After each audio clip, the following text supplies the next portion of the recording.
Ooh, remember earlier we were with the Skinner Brothers, we were talking about nostalgia? I'm kind of, well, this is going to be really weird. What I was about to say was I'm clicking on this next video because I think it could be nostalgic because the song is called 1999. I was here for that.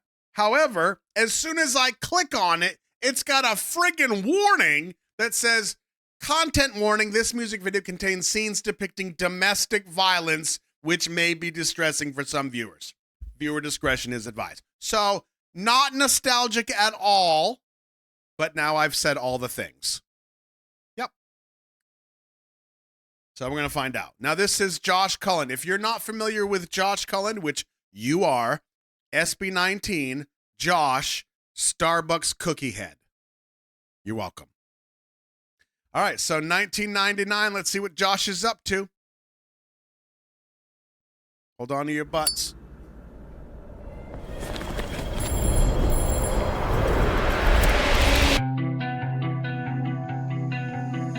I'm Nice. caught up in 1999, it's nothing new. I'm going to pause it right now because I'm going to make a prediction. And if he does this, it's brilliant. And this is all on those two shots, the boy and then Josh. This song is about being stuck where trauma happened, whether it's emotionally, developmentally, spiritually, we get stuck. And it's hard for us to grow. I'm going to see where he goes with this. Still stuck on you.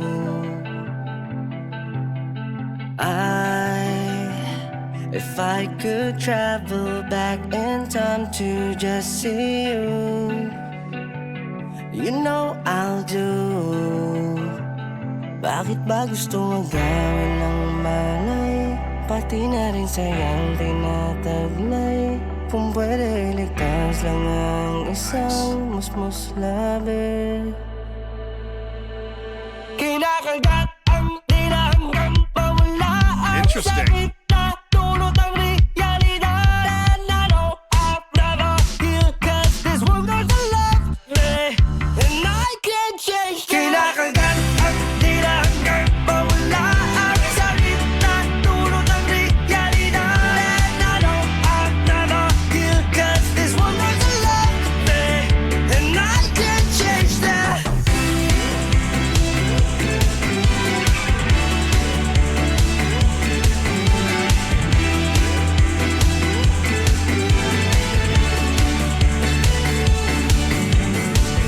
I tried to fight it every night. Bulong sa isip, di mawala. Couldn't get someone to help me, where am I? So I had to stay away. Bakit ba gusto agawin ng malay? Pati na rin sayang tinataglay. Kung pwede iligtas lang ang isang musmus labi. Kinakagat ang di na hanggang pawala ang sakit na dulot ang realidad. And I know I've never healed, 'cause this world doesn't love me, and I can't change that. Kinakagat ang di na hanggang pawala ang sakit na dulot ang realidad. And I know I've never healed, 'cause this world doesn't love me, and I can't change that.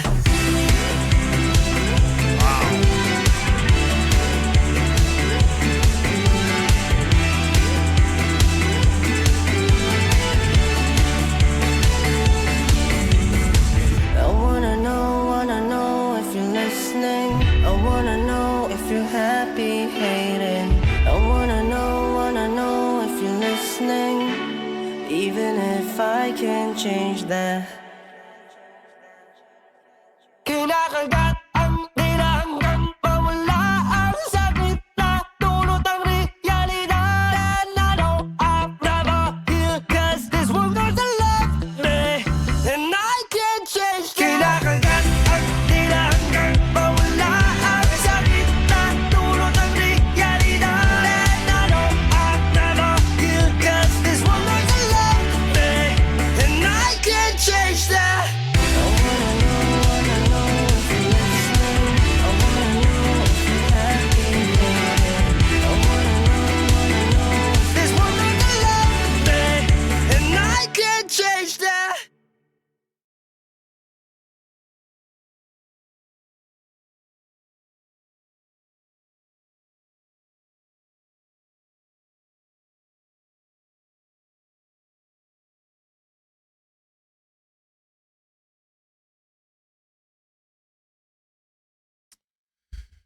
Wow is right.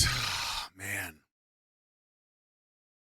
There is a lot to this. There is a lot to this. And I feel like I may comment on different things than you'd expect here. There's a couple things that stand out to me from a filming standpoint. Before I get to that, this is my 2 cents of somebody who understands how a project like this can be therapeutic. And I feel like you would already understand, but firsthand experience, while it's hard to put into the frame and into the script and put the whole project together for where you're showing very specific things that mean something to you. For example, this shot right here. There is a reason that this scene is exactly like this. We as the viewer are over the shoulder of baby Josh. We're on his level. We are with him. And that friggin' metal hanger is right there, crystal clear, with the light shining on it. And there's, I'm assuming, is his sister or another child there. This, in and of itself, the composition of this frame is incredibly powerful. It's powerful because you understand what's going on, but it's even more powerful because you have to assume, or I'm going to assume, that things like this that are that specific are embedded in Josh's brain as things that he remembers being part of this era. Doing that, while it is incredibly difficult, it ends up being way better therapeutically than bottling it up. There's something about this that makes sense of it all for us. And I think, just as another side note to like the emotional aspect of this, is that some of you can imagine what it's like to be Josh in this position. Some of you don't have to imagine because you've been there. There is something extra bad about being in this position when there's somebody else that watches you go through it. Which is why I say the composition of this shot is so powerful. This would not feel as terrible to us if she were not over there. It's slight, but it makes a difference. Way back in the very beginning,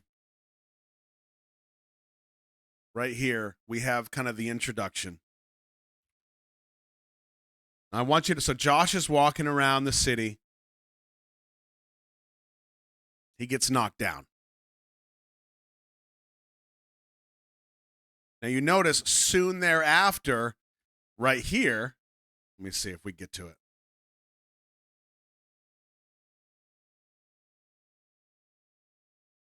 Oh, I thought that shot with the hanger, I thought he was lying down. I guess it's the girl. So that's my bad. I thought there was a correlation between baby Josh laying on the ground and then him here, but that's just wrong. What I think is super interesting about this is that you understand what it's about right off the bat. I think that I was spot on with my initial theory about the song. But when it goes from this feel, almost kind of introspective, reflective, and then it goes to the chorus that's very like, get up, get moving, and go. It is that part of us that makes us move, to like get away from it, to process through it, to work it out. So when the chorus comes up,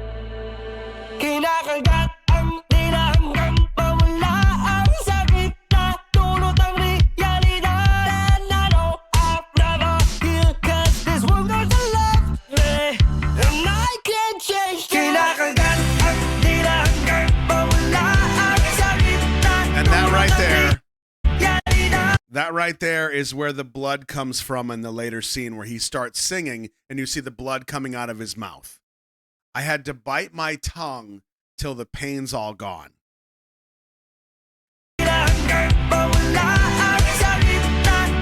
Now, pay attention to the words here, because this is the next thing I want to talk about with this. The hurt of reality goes on, and I know I'll never heal, because this world doesn't love me, and I can't change that. Here's what's interesting about that, and I think it would probably be a good debate, a good discussion, because I think there's kind of validity on both sides of this discussion, which is you take someone like Josh, who, as a boy, going through what he's going through, this world doesn't love me, and I can't change that. As a 6-year-old, as a child, even as a young teenager, you have to remember what it was like at that age, where that world that you live in, that is your entire bubble. It is your whole world. Kids can be dramatic, not just from a developmental standpoint, because our brain really doesn't, well, what is it? The brain is still developing up until like the age of 25, right? This is why we're pretty dumb until we get to 25. We think we're super smart. Still got a lot of shit to figure out. But as young Josh, and kids get dramatic and they overreact, as we think, to like all these different things that happen in their life. But that's their whole life. It's hard for them to see outside that bubble. Now, it doesn't matter how big that bubble is. When you're going through something like this, that's not overreacting. That's not dramatic. That is you being affected. That is you being impacted for the rest of your life. So for 6-year-old Josh to say, this world doesn't love me and I can't change that, at that time, it was probably true. Now, I guess he did kind of change it. He at least got away from it, but that didn't necessarily change how he felt about it. So let's fast forward to now. Josh is, however old he may be, he's an absolute celebrity. He's loved by millions. He changed it. He worked his ass off despite what he went through being younger, despite still having those things that he was processing and fighting, and the things that I guarantee, even as he's up there on stage and he can hear the crowd singing his words back to him by the tens of thousands, there is still that voice that exists inside of him that says, like, it's not real. You didn't earn this. That's tough. Now, is that guarantee that that's the way? No. I just know how we are as people. I know how we beat ourselves up. We are our own worst critics. And I know what trauma can do to somebody. So it's kind of heartbreaking to think that that could be the reality that exists for someone like Josh. But, and here is that big, thick but that I will throw in there. If that is going to be the reality, that voice and that feeling is always just completely encoded within you, at least for someone like him on the other side, there are people regularly loving him in some way, even if it's parasocial, even if they don't even know who Josh is really, they've never met him. He's making an impact, and he's trying to do the positive where the positive did not reciprocate when he was younger. Man. I don't think this is hypothetical. I think this is Josh's story. That's my thought. Because I remember we watched a documentary, and I'm pretty sure Josh had left home super young. So I'm pretty sure this is in some way reflective of his story, is my thought. And Cozy has confirmed that. Yeah.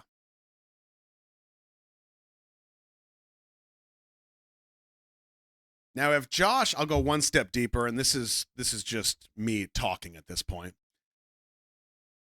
If Josh always kept the Starbucks cookie haircut, the black and the white, I would also go as far to say that if this is his story, and we know that it is, the black and white makes sense to me. I would hope that the white represents healing. There's always going to be this darkness that exists that kind of holds him in some way that he can't quite get away from. He's never going to be 100% healed, maybe, but that there is a good that exists around him, within him. But he changes his hair all the time, so it doesn't really fly. Man, this was hard in a lot of ways. You know, we mentioned the hanger. We mentioned, I mean, like, you saw the part with the candle wax. We have the blood. He bites his tongue from, you know, until the pain goes away. And then we see him running all the livelong day. Now, this part, last part I want to talk about. I have not been to the Philippines yet, so I don't know if these types of phones are just kind of everywhere still or if they're still in use. I have no idea. But if it's 1999 and if he's using specific scenes to tell part of his story accurately, I would bet that this is also one of those things that he remembers being significant. Yeah, he's homeless or he's out on his own, but he remembers going to the payphone and whatever, calling somebody or sleeping in there. I have no idea. It's all complete conjecture. But it's such a specific piece that would be my thought.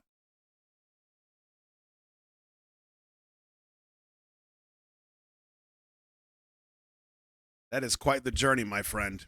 And I do have to say, not that Josh will ever see this, but just so it's been said, and so you also understand, because I feel like you think the same thing. It takes a lot of guts and it takes a lot of strength to put this out there. Not just to tell people that this is what you experienced, but to make it into something that people can then consume. Yeah.